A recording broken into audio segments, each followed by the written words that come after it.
Coming up in less than 60 seconds, the Fred McNair radio show after an exciting, really come-from-behind win as the Braves did it again, winning in the final minute with 40 seconds remaining.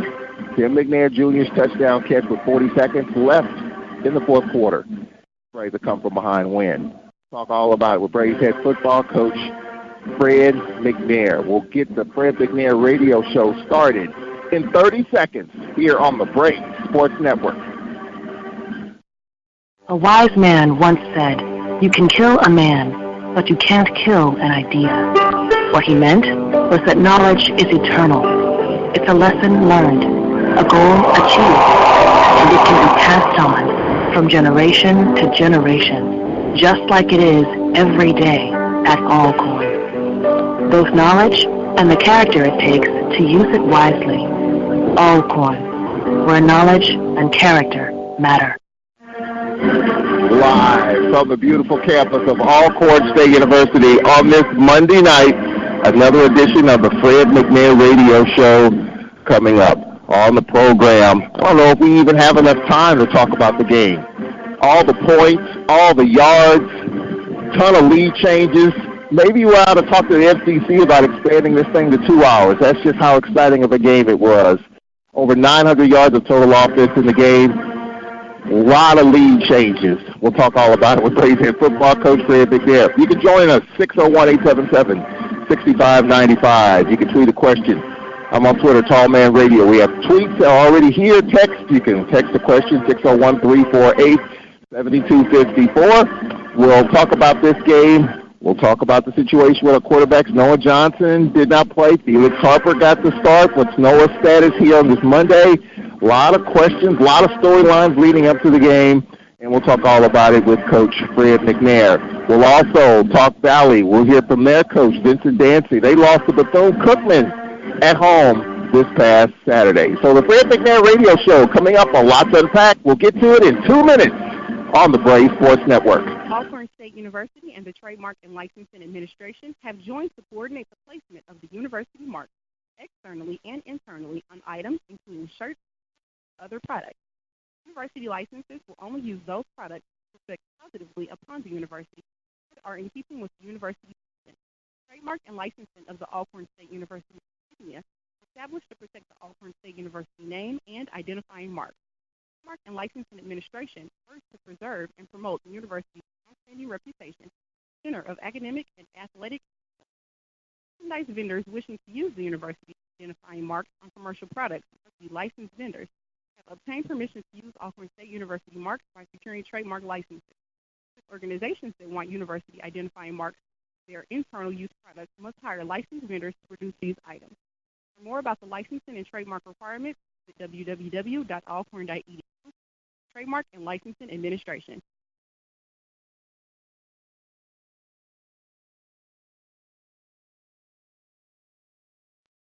The Tigers of Jefferson County will try to bounce back from their heartbreaking loss to Mendenhall this past Friday when they traveled to Jackson, Mississippi to take on the 2-2 Bulldogs of Lanier High School. Pre-game, 6:45, game time 7 on WPRL 91.7 FM and WPRL.org.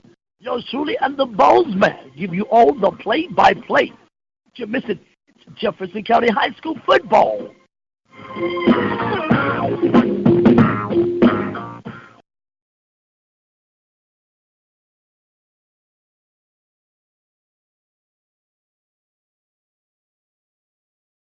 Harper and the ASU Braves took care of the Panthers of Prairie View A&M in dramatic fashion in a comeback win on Saturday.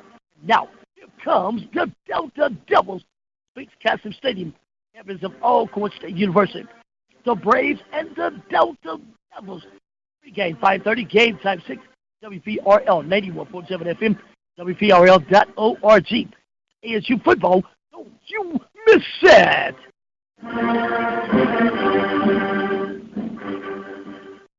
And Welcome, ladies and gentlemen, to the Fred McNair Radio Show on this Monday night. Glad you can join us up and down the line on the Braves Sports Network, 91.7 WPRL and WPRL.org. Jamario Brooks across the hallway and Studio A controlling the buttons.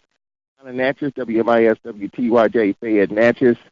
We've been doing it down there in Southwest Mississippi for over 100 years, and the Open Mic Broadcast Network joining us. Dr. Michael Prince and company, he's a St. Louisan as well.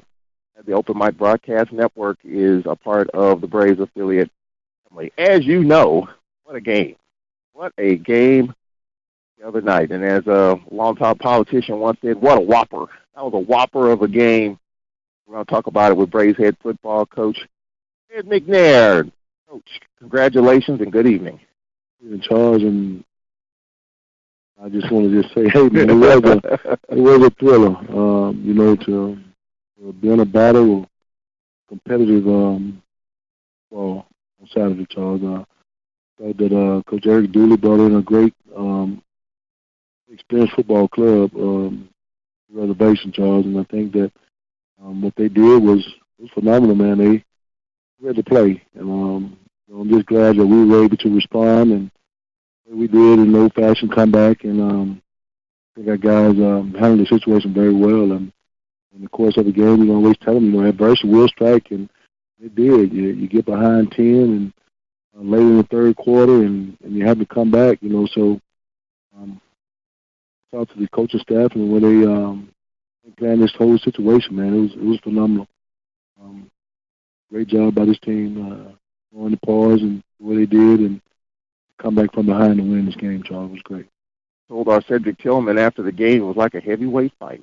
It was, Charles. It's like Tyson Buster Douglas type, man. I think that the program put on a great show, man, and the team was relentless. But don't break, I thought that we fought very hard. We strained ourselves on defense and put together some good offensive plays and to execute a 15-minute last drive, 5 yards. I mean, that was phenomenal, man. That just to show you the character these guys have, and don't quit on them, man. They played hard and strained themselves this game, Charles. And I said enough about these young men when they come out and compete this Saturday.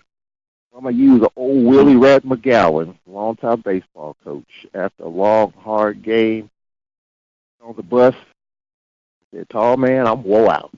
W-O, not worn, woe out. And I think after that game, there was many of folk that was worn out, woe out after the game. Just that type of game. It was, Charles. You to say, I know I was strained myself. It was iron, wow, yeah, coach of myself, and I know the assistant coaches as well, playing themselves the whole game and mixing things in and out and making sure that we did all the right things to put these guys in position to win ball games. And I think as a coaching staff, that's what we're designed to do. Just as long as these young men allow us to coach them the way they're supposed to be coached, Charles. And we talk about it every day. The biggest thing is communicating on the field. I think that's something that we got to keep stressing the young men until they realize that communication works. So in any relationship, this team have a good relationship with each other, so we have to communicate on the field as well as off the field. So I think that we just got to keep pressing these young men to do the things we need them to do during the course of a football game. Well, let's start prior to this. I mean, because all the drama, all the storylines, all the questions, my phone was blown up the last 2 days leading up to the game. Who's going to start? Is it going to be Noah? Is it going to be Felix? And you even said probably going to be Felix Harper. But we saw Noah Johnson warming up. Cedric Tillman said, look, there's Noah warming up. And all of a sudden that stirred the pot a little bit. Could Noah Johnson play? So all of that leading up, was there any doubt about Noah Johnson's situation going in? See, what everybody knows, we had 5 quarterbacks warming up. So, yeah. So we had 5 quarterbacks warming up. But, it's just something that, as coaches, it's a good problem to have, when you have a backup quarterback to come in and play the way Felix did for the injured Noah Johnson. And it's a good situation to have. And like I tell the coaches, it's a great problem, As coach, we'll monitor the situation and see how things pan out through the course of the week. And we are ready let them know who's going to be the starter. We'll let them know. But right now, we're just going in and open mind and preparing both of the young men to play. That's just the way we're going to do it. So let's get into it here. We'll be taking your calls here in just a little bit. You're up 17-0 in the blink of an eye. And the very first play for the Panthers, they turned it over, and we cashed in. Pringles, 30-yard pass from Harper. Talk about another player that stepped up. No, Rodarius Anderson stepped up. Talk about his growth and development. The biggest thing is, Charles, all these guys have great talent amongst themselves. And the thing is that as coach, we try to bring it out of them during the course of the week, preparation of game day. And I think that Pringle had an exceptional day of week of practice, leading up to the game day, and I always tell them perfect practice make perfect, so it makes a lot of sense the way he practiced all week. Then up until game day, the game he had, with 8 catches, 144 yards, and a touchdown. I mean, it's just that work that hard through the week.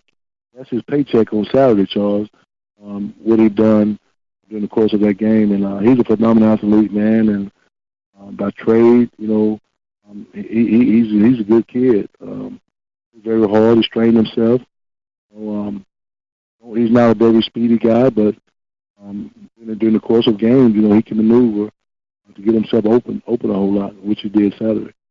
So with that touchdown, the Braves went right down the field, 6 plays, 69 yards, 7-0 in a blink of an eye. Prairie View's first, they started at the 20-yard line. Jalen Moore's pass intercepted by Cole. And the Braves took advantage of that. They got the football at the 31-yard line. And then Trey Turner, a 3-yard run. Trey Turner getting quite a bit of carries as Waller got some carries, but then you saw him in street clothes. Of course, of the game, we'll talk about that a little bit. 14-0 at that point. And Morton's pass is intercepted by Kinsler in the end zone. As the Panthers, they were able to move the ball, Coach. 508 yards of total offense. Started at their 10. They got to the Braves' 7-yard line. Talk about that pick by Kinsler in the end zone. It was great to see it. I think that what Coach Thornton do well is put these guys in position to make plays. In the pick that O had, he right there on the play. That's one thing that defensive staff does a great job of putting these guys in position to be successful. I think that's part of it, what this coaching staff does so well, putting guys in places to make plays. And Kinsler with that pick right there, the tight end was there, but he seemed to get a hand on him and pick that ball off right there, Charles, with a little overthrow. Prairie View's offense, they had scored 41 points and had 4 turnovers. Turnovers are opportunities. Turnovers are chances. So we were very fortunate to win the game, that's for sure. After that turnover, McCullough's field goal made it 17-0, Coach, and that was the end of the first quarter. A fast start, 120 yards for the football, 49 yards, 169 yards of total offense, Coach, in the first 15 minutes. Yeah, it's good to see that, Charles. We always talk about getting off to a fast start, but we still have to maintain, we still have to finish what we're starting and let keep that going, with the scoring, the defensive play they did in the first quarter. You always seem to want to maintain that edge that you have going into the second quarter as well. And we kind of fell short of some things that we normally do, and we gave up some touchdowns there in the second quarter. Get this thing close at halftime. 12 minutes after 6 o'clock, let's go to the phone lines. Marquise joining us. Good evening, Marquise. How you doing? Marquise, are you there? We lost Marquise. Call back, Marquise. We'll get you on. Take us to a break. We'll take a timeout here. 12 minutes after 6 o'clock, we'll look at the second quarter. We'll talk all about the scoring game. 601-877-6595, 601-877-6595. We'll take a break. We'll be right back after this on the Braves Sports Radio Network. Sports. 16. 18-year-old guys have a lot on their mind. Accidentally breaking the law probably isn't one of them. That's exactly what young men will be doing if they fail to register with Selective Service. If you know a guy turning 18, do him a favor. Remind him. Fortunately, it'll only take him a few minutes, because that's all it takes to register at sss.gov. And he can get back to his distraction. Homework. sss.gov. Register. It's the law. Hi, this is Adam Rodriguez. Did you know that today 1 out of every 4 American kids is Hispanic? That means many of the future doctors, engineers, scientists, and entrepreneurs of our country could be your kids. We all know how hard it is for you to send them to college. This is why we want you to know you are not alone. Many support you, and the Hispanic Scholarship Fund helps you prepare, plan, and pay for your kids' college education. Learn more at hsf.net. Brought to you by the Hispanic Scholarship Fund and the Ad Council. WPRL 91.7 FM. All right, as we continue on with the Fred McNair Radio Show, glad you could join us here 14 minutes after 6 o'clock, calling all faithful alumni. We need every alum to be in Jackson State Capitol Tuesday, February the 4th, 2020 at 8 a.m. for the annual Purple and Gold Day at the Capitol. Alcorn needs your support for full funding of our legislative agenda in the 2020 Mississippi legislative session. Save the date, Tuesday, February 4th, 2020.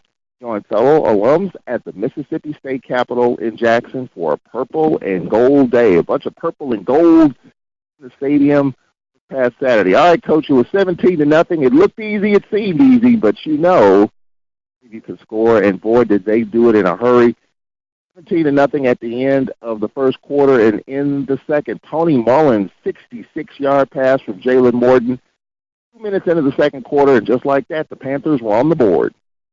So we knew coming to this game that they had a very potent offense, and I think what Coach Dooley did with those guys over there is phenomenal, man.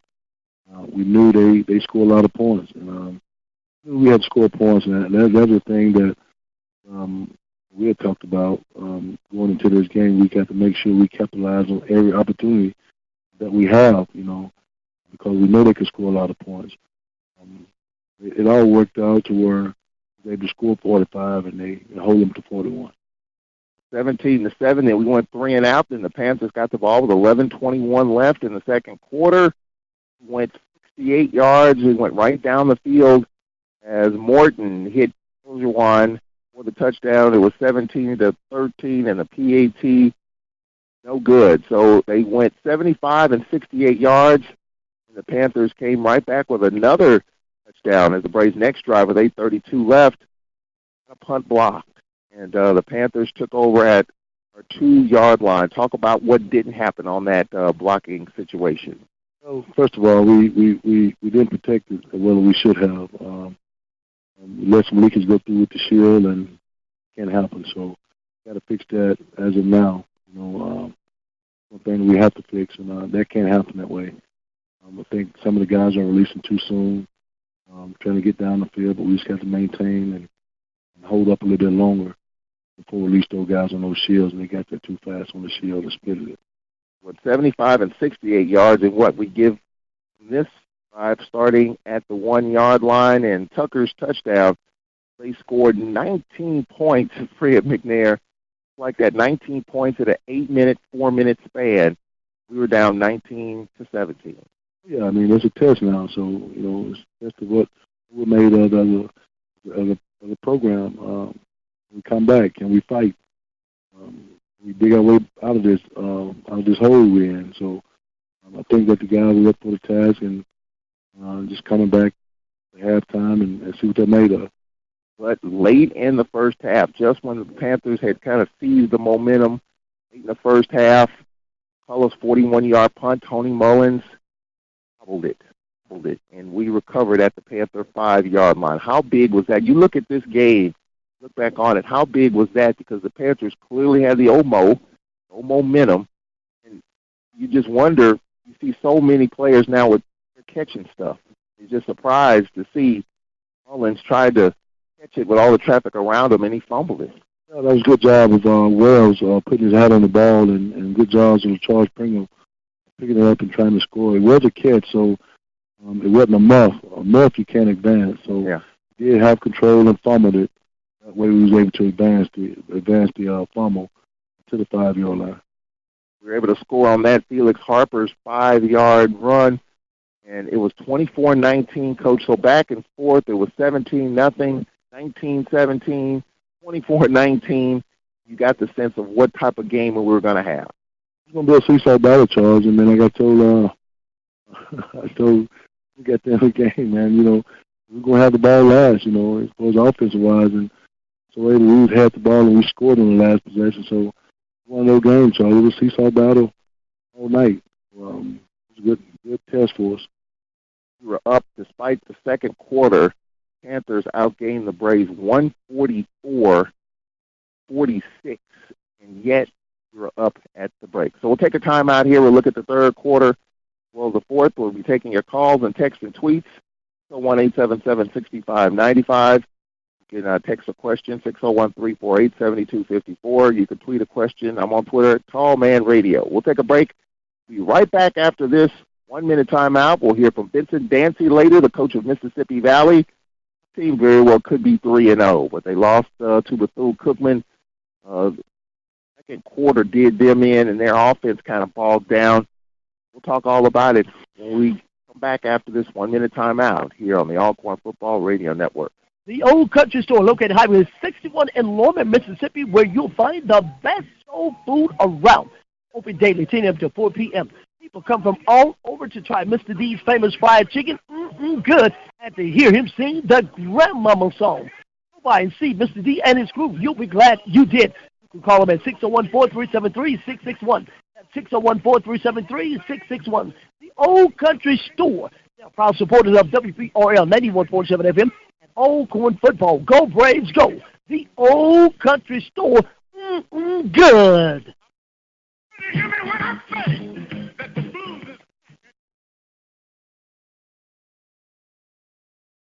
Did you know when you donate stuff to Goodwill, you help provide job training for people right here in your community?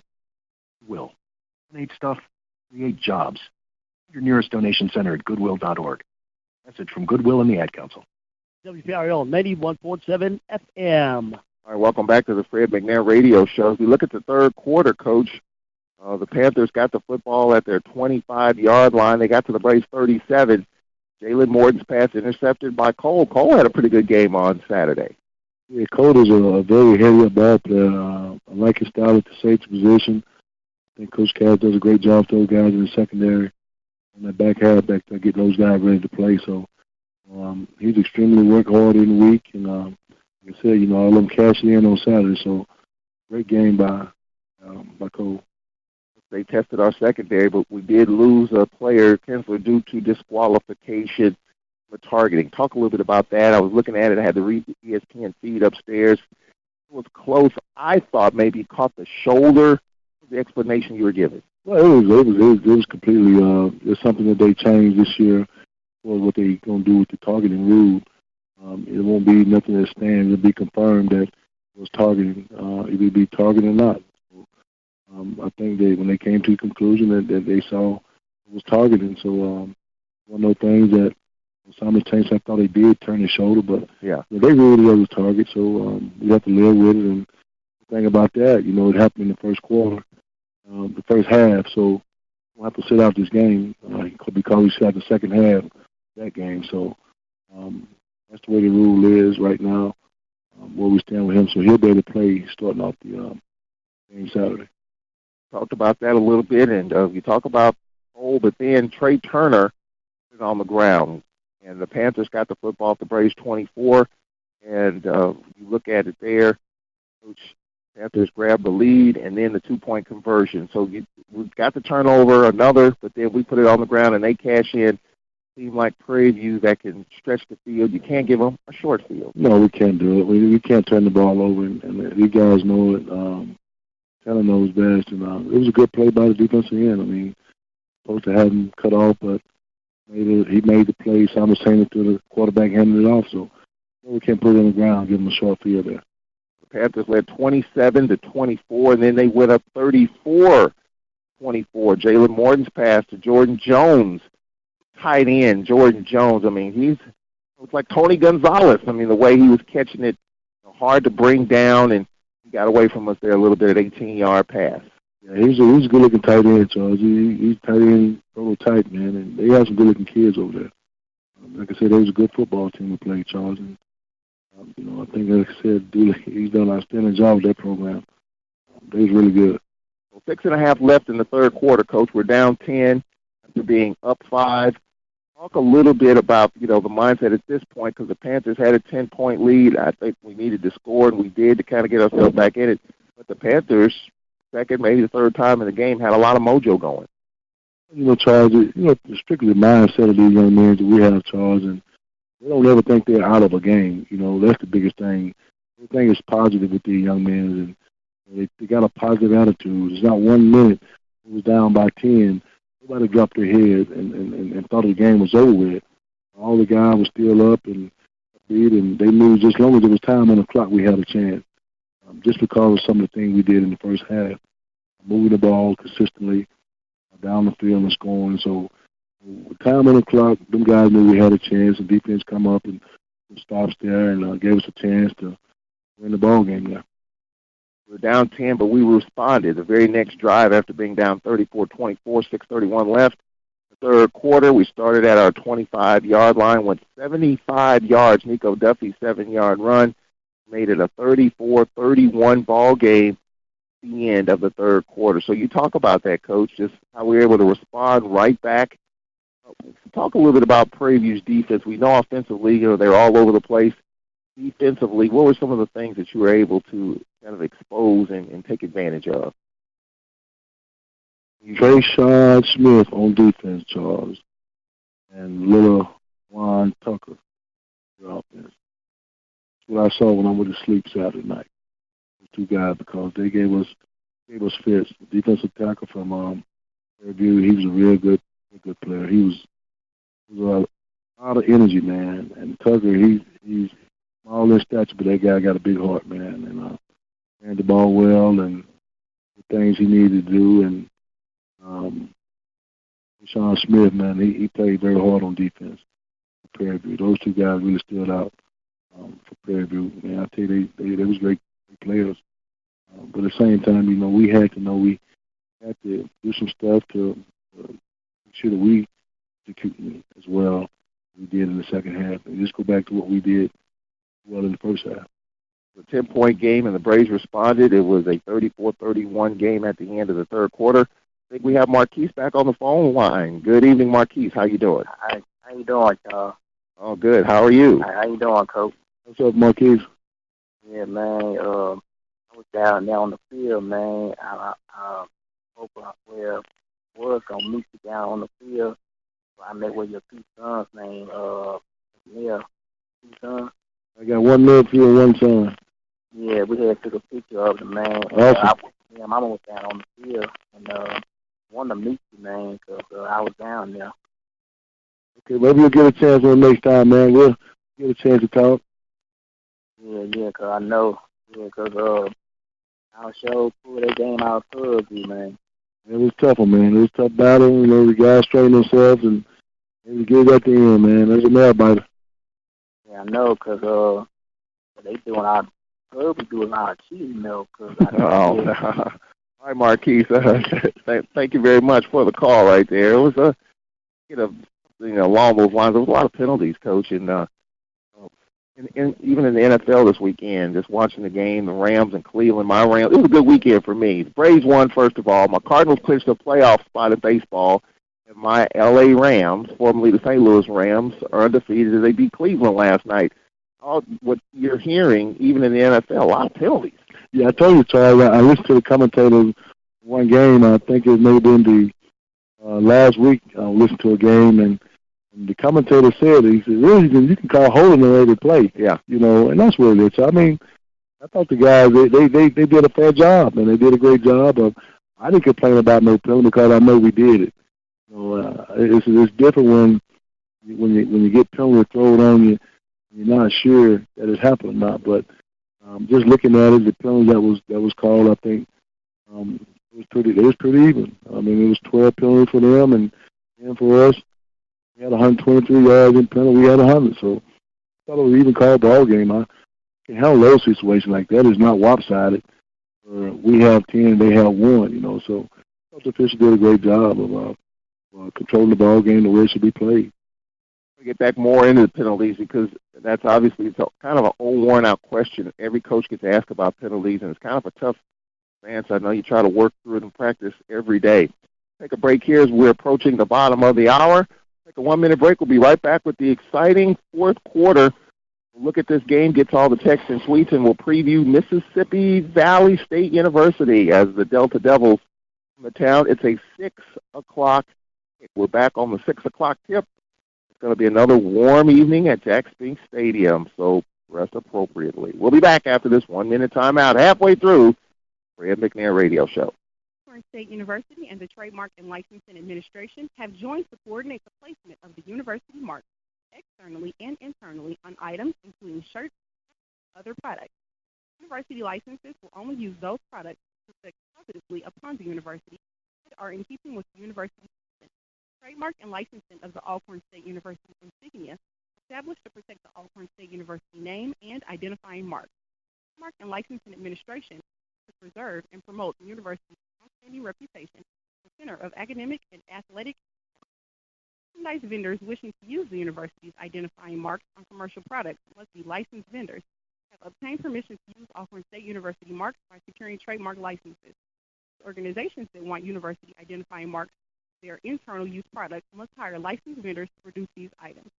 For more about the licensing and trademark requirements, visit www.alcorn.edu. Trademark and Licensing Administration. All right, as we approach the bottom of the hour, let's pause 10 seconds for station identification. The Alcorn Football Radio Network. You are tuned in to WPRL 91.7 FM, broadcasting from the campus of Alcorn State University. Halfway through the Fred McNair Radio Show, we'll look at the fourth quarter in a moment, but just want to remind you, Alcorn needs your support now more than ever. Show your Alcorn pride for our champions and scholars all year long through the Always Alcorn Annual Fund. Your gift today. Help us continue fielding leaders for the future. Call 601-877-6296. That's 601-877-296. Or go to their website, alcorn.edu/foundation. Speaking of foundation, Coach, Braves had a pretty good foundation going into the fourth quarter. We're down 10. Next thing you know, we are up 4 going in. As we're looking at the fourth quarter, Nico Duffy's 6-yard run made it 38-34. The Braves grabbed the lead, but then the Panthers came right back, and Wanya Tucker's 12-yard run made it 41-38. At that point, Panthers got the football with 9:31 left. On third and 6 from the Braves 49, maybe another huge play defensively. Jalen Morton for an 11-yard loss. Solomon Muhammad, 18 tackles in the game? Huge play right there. Was, Charles, and that's the thing that Solomon is capable of doing, playing his game the way he played. And I was so excited that Coach Thornton, when he told me this morning, Solomon played an A game with 15 tackles and three assists, and that's 18 tackles. I mean, with 1 sack, and that sack was really big. But, that's the kind of that's the stuff he's capable of doing. Solomon is a great player, phenomenal athlete. He just got to come every week, prepare. We did this week, and play the way he played Saturday. That was a 3rd and 6. That really changed the dynamics of what Prairie View was going to do. A 25-yard punt also helped us out. Now we get the ball with 5 minutes and 20 seconds left. Coach, we got it at our own 35-yard line. 2nd and 15. We had an 11-yard pass to McNair Jr. on a 3rd and 4. We were called for holding.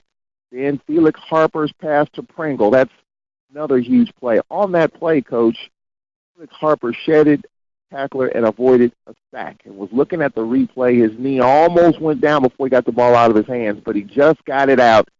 And he was able to complete a pass to avoid a sack. That set up a situation in which we picked up a 1st down to keep that drive alive. It was good. I mean, he's an athletic kid too, Charles. He does a real good job of trying to keep his eyes downfield, and we're strong on the lower part, but, he just does a great job of moving around and getting the ball out of his hand. At a 4th and 4, Coach, talk about the play, Felix Harper to Blair for 13 yards. It was a great play, great call by Coach Rodden. Just doing the things we normally do the course of the week, making sure that we eyes and cross our T's, a great play call, and was able to step up and make a throw right there. We got to the Panthers 3 on 3rd down and 1. Felix Harper to Tim McNair Jr. Talk about that play. He was so wide open. Well, this is a rub route charge that we run. I mean, they run it every day in practice, something we work on. great call again by Coach Ratton, offensive staff, and just getting in position to make that call down on the goal line. So he was able to roll out and find Tim McNair in the end zone, the back of the end zone. The Braves had the 4-point lead. Prairie View had it at the 25, but then we're called for unsportsmanlike. You give a dynamic team even a shorter field. They had it at the 25, and now they get it at the 40. That's something they know we can't do, and that was on I believe it was Aaron that headbutted one of the players on the sideline after the play was over. Whether it was intentional or not, you can't do that. Officials are watching, stuff like that. So we'll stand with the official saw, and he made the call, so they'll with it and don't want to give him that extra 15-yard charge. It's 40 seconds left, and that's one thing that you can't give them. They got at the 40-yard line. Morton's pass complete to Wallace for 10. Had it at midfield. Tony Mullins, 7-yard reception, and 2 incompletions, and then time ran out. That's incomplete for Wallace. They were trying the hook and ladder at the end. The Braves hang on and win a thriller. I call it a video game. I hadn't played video games in decades, Coach, but it was like a video game, back and forth, back and forth. And, you needed some medicine to calm you down after that one, because that's one that stays in your system for a good day or two. I'm sure a lot of people are still talking about it. I'm quite sure too, Charles, but this is one that you can put on the shelf and rest up for a while and try to get ready for a good Mississippi Valley Delta Devil team is going to come here on Saturday. At the same time, Charles, and Coach Dancy is doing a great job, that group of guys up there, and what we've seen on film so far, they're pretty good group of guys that really get after you pretty good. So excited about this week. This week of practice preparation, we've got to be very sound in what we do. We're going to get into Valley in just a little bit. Kermit's on the line, and that's from Dallas. Good evening, Kermit. Hey, good evening, Charles. How you doing? Doing pretty good. Congratulations, Coach. Big win. Thanks, man. I have for you, Coach. Since you won your first SWAC championship in 2014, and, for the last 4 that you won, it was in my opinion, it was pretty clear that was a talent gap that Alcorn had on the other teams. And so, Coach, I want to ask, if you look right now, I guess you're the one being hunted now. Everybody from Southern, and you look at Prairie View's roster, you look at it, I mean, they're bringing in 10, 12, C1 recruits every year. My question is, Coach, and you do it the right way, in my opinion. You go out and recruit kids on there. You try to get the best kids you can. My question is, how do we continue to fight that battle, that the other coaches are doing now, to try to beat you? The next thing I want to ask you is, that punch that was thrown by number 9, those things reviewed at, during the week to see whether or not that player should be ejected for the next. I'll shut up and listen. Yeah, the thing about the recruiting part, Kermit, that we as a staff, we know what we have to bring in to make this program work. And the biggest thing is about those D1 transfers, you have to have some, but not too many. That can get you in trouble as well with your APR deal too, Charles. You have to be very mindful of those guys coming in just for 1 year, perhaps, especially those grad transfers, and continue to hurt you academic-wise. But you have to have a couple of good guys that come in and help your program out, and even when you still have to be able to get them in school as well too. Some of them graduate, and maybe the grad program they're trying to get in, they don't fit the GPA is not high enough to get into that grad program. But something that we love to have, a couple of grad transfers, especially in December, when you reach out to those guys that's in the transfer portal and able to come to your program and help you out, and those kind of things. But we've been fortunate enough to get a couple of them in, Kermit, to be able to help us out during the course of our season, and also help them as well to extend their academic and their play to get drafted or get seen by the NFL teams and all that. But on the other hand, we don't have as many. We try to get some, but we just can't get them in school. With the grad program, things of that nature. We have to do a transcript. We have to evaluate the transcript, and some of the classes that they've taken, they won't transfer to Alcorn. we have to look at all those angles and what we try to do with those grad transfers.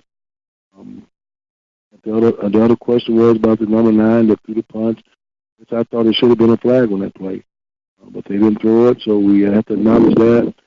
But the kid did throw a punch, and I thought one of the referees was there to see it. It should have been a flag at least for a personal foul on sportsmanlike conduct. So we didn't get that call, but like I said, unfortunately enough, we thought it was called pretty evenly the way the penalty was spread it out there. But those calls like that, we got a situation with Prairie View last year like that. We almost got 2 guys thrown out of the game last year that way up in Prairie View for that same stuff. And just the stuff that some of them see and some of them don't, Kermit. But as a football coach, you live to see the next play. So I thought that the guys responded very well. They didn't get themselves thrown out because normally it's the second guy, for throwing the punches and stuff like that. But guys kept their cool and played the game where it's supposed to be played. Play between the lines. Got a chance every time to get them back, legally on the field. So make that approach as coach. We try to teach our guys the right way and to play the game the right way. We appreciate you calling in there. As we look at the final numbers, Coach, of course, 45-41. Game featured 913 yards of total offense. The Panthers ran 81 plays. The Braves 77. The Panthers had 508 yards of offense. Braves 405. Talk a little bit about the running game. Last week against McNair, we averaged 3.3 yards per rushing attempt. He carries 125 yards. Didn't have a 100-yard rusher. So Duffy with 86 yards. So he averages a little over 3 yards rushing attempt here. Waller obviously had just 2 carries. Saw him. He was in street clothes for the most part. How about Waller's status going forward here? Well, I think he's going to be all right. He's still nursing his injury, but it was good to see him go in and play a couple plays to at least see what he can do. But the running game is there. We have to call the game the way we see it sometimes, Charles. And a lot of times we have to throw the ball a little bit more. On some occasions we will run the ball more, but to see fit, I think Coach Ratney called a pretty decent ball game. What we had to work with on the field, we played that many offensive linemen this time. So guys are getting better, getting in shape more. So that's the thing that we look at too, going on down the line, and is our depth what we have to play with. So I thought it was pretty decent what we did in the course of that ball game. Of course, the big story, Felix Harper, 25 of 37 for 280 yards, sacked 3 times, a couple of touchdowns, just hung in there, Coach. I mean, I thought he was really, really solid. I mean, no interceptions. He really settled in nicely, and I thought we did a good job in getting him comfortable early in the game. Week preparation, Charles, that kills a lot of stuff sometimes when you go out and work all through the week. And prepare yourself to play where he have over this course of this week. He did an outstanding job, and my hats off to that young man. I mean, he deserved that. I mean, he deserved every bit he got. He played very well. He strained himself and made the right throws, made the right reads, and did everything right. Did everything we asked him to do as a football player. So it was good to see him play as well as he did. A chance to with his mom and dad afterwards, and they were so thankful of him giving him an opportunity to play football just from the school here. One of the biggest things that we always talk about with the young men, and the parents really appreciate that. The opportunity to give the kids to further education. Charles. Receiving category, Pringle, we talked about him at the top, 8 receptions for 144 yards to lead the Braves. Chris Blair, 4 receptions for 70 yards. I thought it was one play which Felix just kind of dropped it in the basket. Nice over-the-shoulder catch by Blair, so his presence was still in the game. Oh, Chris Blair, he's going to be a phenomenal player for us too, Charles, this year. He's a senior, and we're going to try to send him out in style, man. But this guy, he's a receiver. He's built that way. And these guys are getting their legs back and coming of age and doing all things the right way to make plays now. The defensive side, we talked about it. Solomon Muhammad, 18 tackles in the game. Juan Taylor with 11. I can't remember a player with 18 tackles in one game, Coach. That's a rarity, isn't it? That's pretty good, Charles. That's really good natural. That's doing all the things right. Tackling, fitting it, and Juwan Taylor is always an exceptional player. Coach really loved this guy in the secondary. He can play nickel, he can play safety. So one of the guys is a premier player for us, Charles. Came in the spring, balled out in the spring. I'm talking about one-on-ones, covering guys. So phenomenal player for us. So we'll take a break here. We'll get to the Twitter feed and the text line. You can send us a text 601-348-7254. The question, Tall Man Radio. You can give us a call, 601-877-5595. We appreciate Kermit chiming in, as well as Marquise. Kermit's going to get on me about that. But Kermit, we appreciate it, as well as Marquise. We'll take a break. We'll be right back after this here on the Brave Sports Network. Jack's store, located here on the campus of Alcorn State University, where you'll find a full line of convenience and grocery store products. While you're at Jack's, if you need a fill-up, Jack's has you covered. Jack's is open 7 days a week, 7 a.m. until. Go by and see Little Jack, my friend, who's walking in the footsteps of his father, the late Big Jack, and giving you the best service he has to offer. Stop by Jack's. When you go by, tell him that you heard it on WPRL 91.7 FM. That's Jack's store, located here on the campus of Alcorn State University. Jack's is a proud supporter of WPRL 91.7 FM. ASU Braves football. Go Braves, go!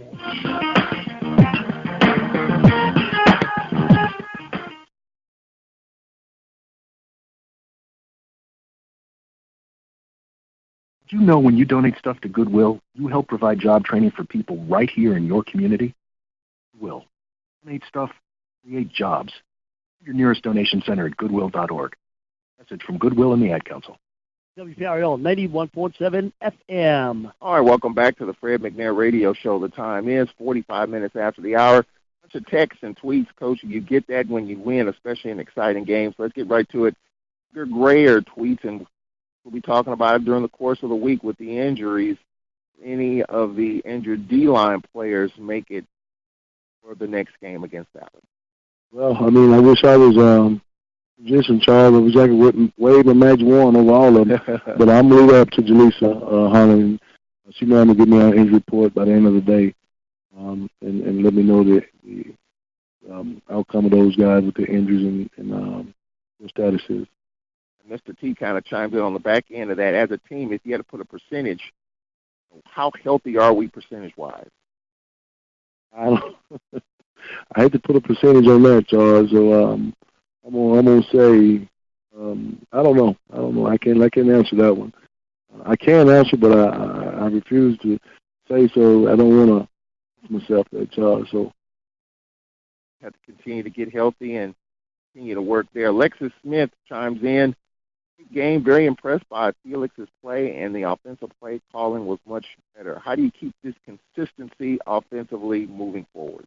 Just continue to work hard during the course of the week and get these guys to understand the whole concept of things, what we're doing offensively, and defensively too. I mean, Coach Thornton put together a good game plan, and we had to go out there and execute it the right way, which he put it together. We talked about Solomon Muhammad, 18 tackles, Juwan Taylor, and Brooks with 8 tackles.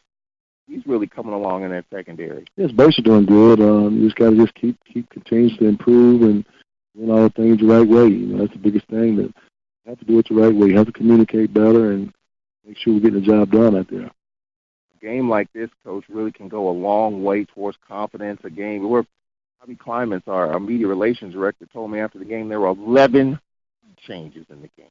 11. Like a basketball game. That's something that, Charles. You got 11 lead changes in a football game.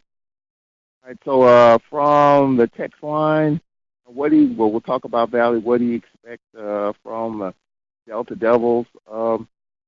Another has come in, doesn't have a name, very proud of, from JJ. Mr. Jackson, the other day about that, and just a good win, impressive win. Another tweets come in. Congrats, great win. Most heart-stopping game. Grambling back in 2015. Could you speak on Pringle's breakout game just a little bit more and talk about how he's really moved up on the depth chart? Well, he's always been inserted in the depth chart and what he's been doing, whatever personnel that we're in, whether it's 11 or 10 personnel, he comes in 10 personnel and does a great job for us. And pretty much, like I said, he's practiced hard all week, and prepared himself for this game. So hopefully he'll continue to work hard and continue to do the things the right way and get himself ready for this game coming up against Dollar. Hughes also says he seems like to have a pretty good connection with Felix Harper. Are you looking at utilizing him more on punt and kickoff return? He's talking about Pringle. Yes, Pringle, he's a good athlete, Charles. He played soccer in high school, so there has to be a lot of running in soccer. But he's a great athlete, man. He does everything well, like I said, for sure, we had looked at him. One of the things that when Jaden went down, we was looking for the next guy to catch punts, and he was the next guy up. So it's all about being the next guy in line and getting the job done as he's done over the course of the week. Back from Macon, Georgia texts the question, Coach, with so many young players that played on Saturday, what does this type of win, what type of character game like this pulls out of a team when 11 lead changes, as we talked about, back and forth, we found a way. What does that say about the character of this team? Well, the biggest thing is the best experience is game experience. So you can't teach that. So you can't teach experience, Charles. You have to let them play it out. And what the young man did this past Saturday, Charles, was phenomenal. To be able to fight, and there's a lot of young guys we played, and during the course of the game, we're looking for depth, and these guys got some experience in a good football game against Prairie View. So we'll be looking for these guys. We'll be calling upon these guys and the rest of the season to play as well as he played this past Saturday.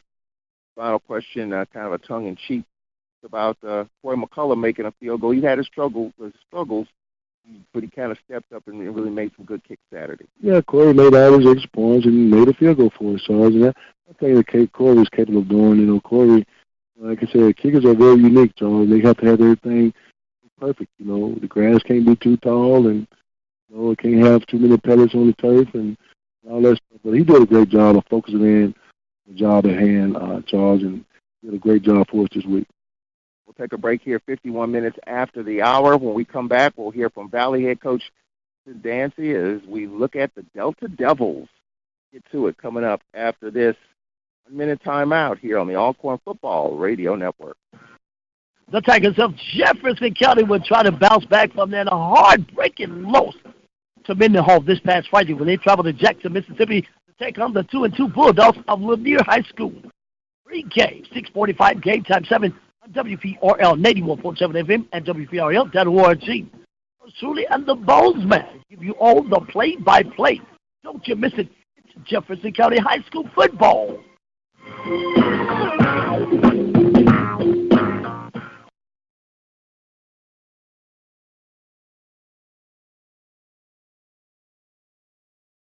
Soccer and the ASU Braves took care of the Panthers of Prairie View A&M in dramatic fashion in a comeback win on Saturday. And now, here comes the Delta Devils, Speaks Castle Stadium, campus of Alcorn State University. The Braves and the Delta Devils. Game 5:30, game time 6, WPRL 91.7 FM, WPRL.org. ASU football, don't you miss it!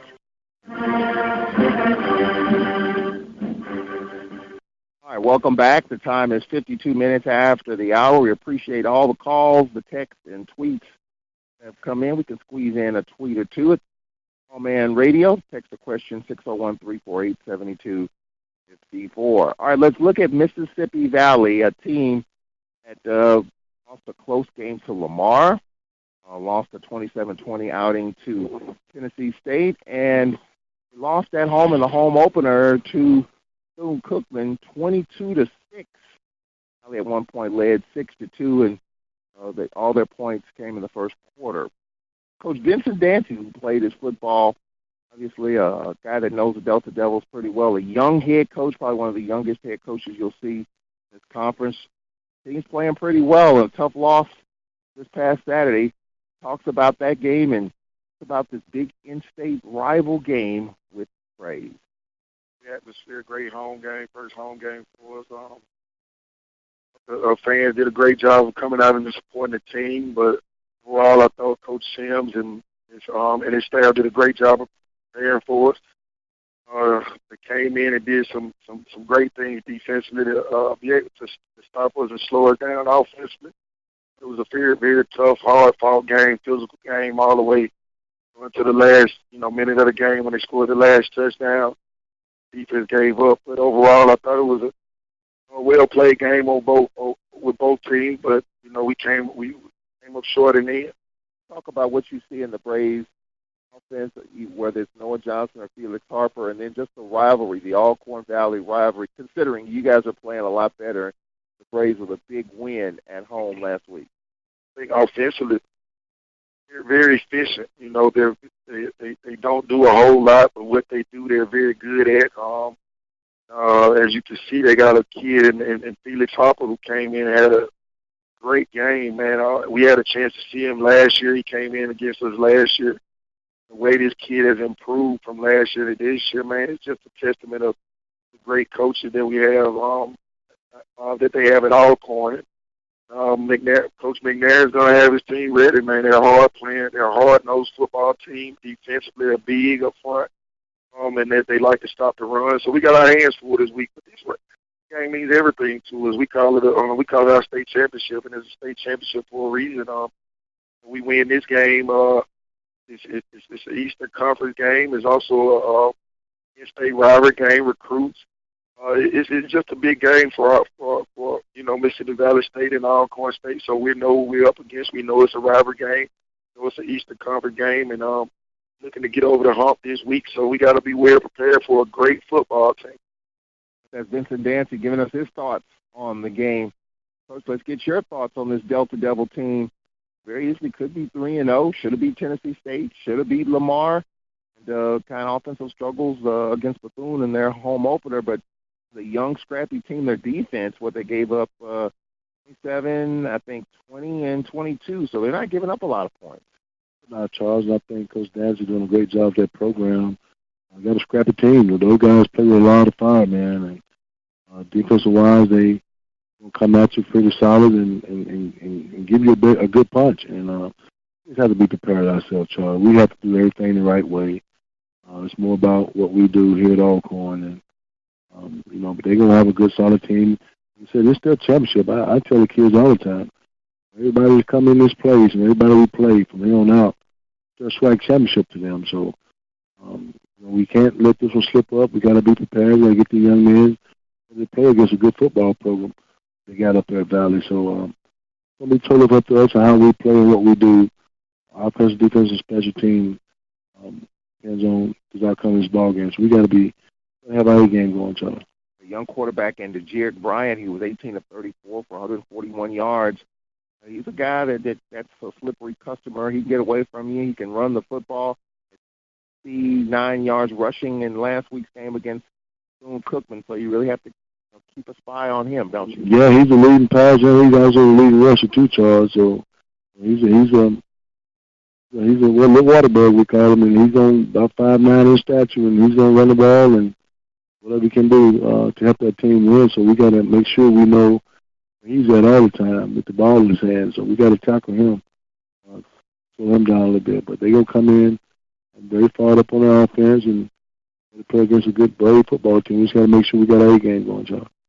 And Valley's defense was able to sack Bethune's quarterback Williams 4 times. So what is it about their defense that concerns you? Well, they got some good players with Charles. They run around a lot and make plays, and that's the thing that we got to be ready for. We've seen a physical ball club in Prairie View this past week, and now we got to see another more agile physical ball team in Valley coming in this weekend. They respond very well on the defense side of the ball, so we got to be well disciplined what we do on offense and to be able to attack them on defense.